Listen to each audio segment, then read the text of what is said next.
السلام علیکم ورحمۃ اللہ وبرکاتہ۔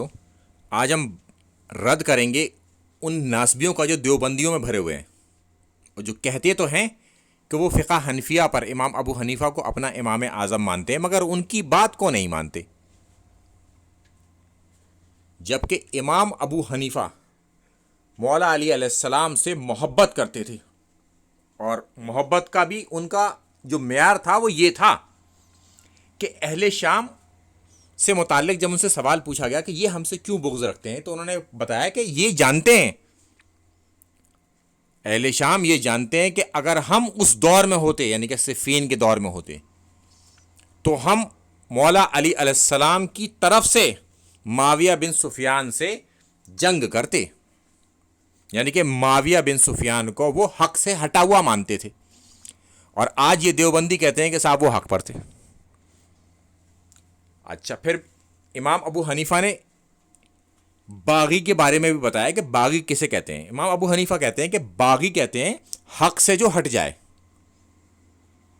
بات وہیں آ جاتی ہے، وہ لڑتے امیر شام سے تلوار نکال کر اور ان کے گروہ سے اور انہیں قتل کرتے، یا وہ خود شہید ہوتے۔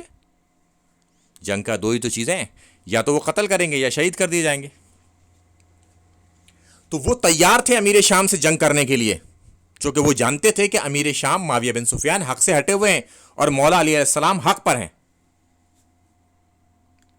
پھر انہوں نے آگے بالکل اس میں نیچے لکھا کہ معاویہ بن سفیان کے لشکر سے قتل عمار ہو گیا۔ عمار کو تو باقی جماعت قتل کرے گی، عمار تو انہیں جنت کی طرف بلائے گا، وہ جماعت جہنم کی طرف بلانے والی ہوگی۔ صحیح بخاری 28-12 حدیث ہے۔ اور قتل کون کرتا ہے؟ معاویہ بن سفیان کا گروہ۔ تو اللہ کے رسول صلی اللہ علیہ وسلم کے اس حکم کے تحت امام ابو حنیفہ معاویہ بن سفیان کو باغی جانتے تھے اس حکم کے تحت، کیونکہ حدیث میں لفظ باغی کے ہیں۔ اب ان دیوبندیوں نے کیا شروع کیا کہ امیر شام ظاہری باغی تھے اور حکمن باغی تھے۔ حکمن باغی جو ہوتا ہے وہ ظاہری باغی ہوتا ہے مگر حقیقی باغی نہیں ہوتا۔ آپ آرگومنٹ سنیے، حقیقی باغی نہیں ہوتا۔ اگر اللہ کے رسول صلی اللہ علیہ وسلم کسی کو باغی کہہ دیں، کسی جماعت کو، گروہ کو باغی کہہ دیں، تو وہ ظاہری باغی ہے، حکمن باغی ہے، مگر حقیقت میں وہ باغی نہیں ہوتا۔ یعنی کہ اللہ کے رسول صلی اللہ علیہ وسلم کہہ دیں کہ کسی کو کہ یہ جنتی ہے، تو پھر وہ حقیقت میں جنت میں نہیں جائے گا، بس بظاہر وہ جنت میں چلا جائے گا، حکمن وہ جنتی ہوگا مگر حقیقت میں وہ جنتی نہیں ہوگا۔ اب آپ سمجھے اس کا آرگومنٹ کیا ہوا کہ اللہ کے رسول صلی اللہ علیہ وسلم کی حدیث کو ریجیکٹ کرنا۔ اور جو لوگ اس میں ملوث ہیں ریجیکٹ کرنے میں، وہ اپنے بارے میں سوچ لیں کہ لمحہ فکریہ ہے، اب بھی سدھر جائیں۔ قیامت کے روز کیا ہوگا جب اللہ کے ساتھ حضور وہ پیش ہوں گے؟ اللہ کے رسول صلی اللہ علیہ وسلم جب پوچھیں گے ان سے کہ تم نے اس طرح کی باتیں کیوں کہیں، جب اللہ کے رسول صلی اللہ علیہ وسلم نے کہا کہ وہ باغی ہیں تو پھر وہ باغی ہیں۔ اب اس میں داؤ پیش مت لگائیے کہ وہ حکمن باغی ہیں، وہ ظاہراً باغی تھے مگر حقیقت میں وہ باغی نہیں تھے۔ بھئی یہ آپ کو کیسے پتہ چلا کہ وہ حقیقت میں باغی نہیں تھے؟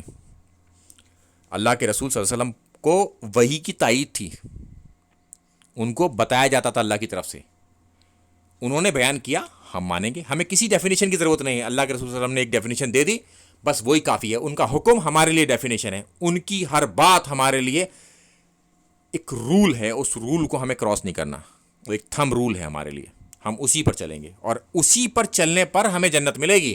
اس کے مخالف چلیں گے تو جنت کا وعدہ نہیں ہے، یہ یاد رکھیے گا۔ اتباع ہمیں رسول کی کرنی ہے صلی اللہ علیہ وسلم، نہ کہ کسی اور کی ناسبیوں کے جھانسے میں آ کر ہم اپنے اماموں کو چھوڑ دیں۔ ارے ہمارے امام ہیں امام الانبیاء، امام اعظم محمد الرسول اللہ صلی اللہ علیہ وسلم۔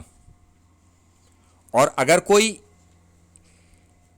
امام، جو عرف عام میں 4 امام مشہور ہیں اور ایکچوئل میں اصلیت میں بہت زیادہ امام ہیں، اگر کسی امام کی بات اللہ کے رسول صلی اللہ علیہ وسلم کی بات سے میچ کھاتی ہے، یعنی کہ وہ اسی عقیدے پر ہے جس پر اللہ کے رسول صلی اللہ علیہ وسلم نے ہمیں حکم کیا، تو اس کی بات ہمارے سر آنکھوں پر۔ تو لہٰذا امام ابو حنیفہ کی یہ بات ہمارے سر آنکھوں پر ہے کہ وہ معاویہ بن سفیان کو باغی جانتے تھے، خالی باغی، کوئی داؤ پیش نہیں، خالی باغی جانتے تھے وہ، کیونکہ وہ حق سے ہٹے ہوئے تھے اور وہ تلوار لے کر ان سے قتال کرنے کے لیے تیار تھے اگر وہ اس دور میں ہوتے تو۔ السلام علیکم ورحمۃ اللہ وبرکاتہ۔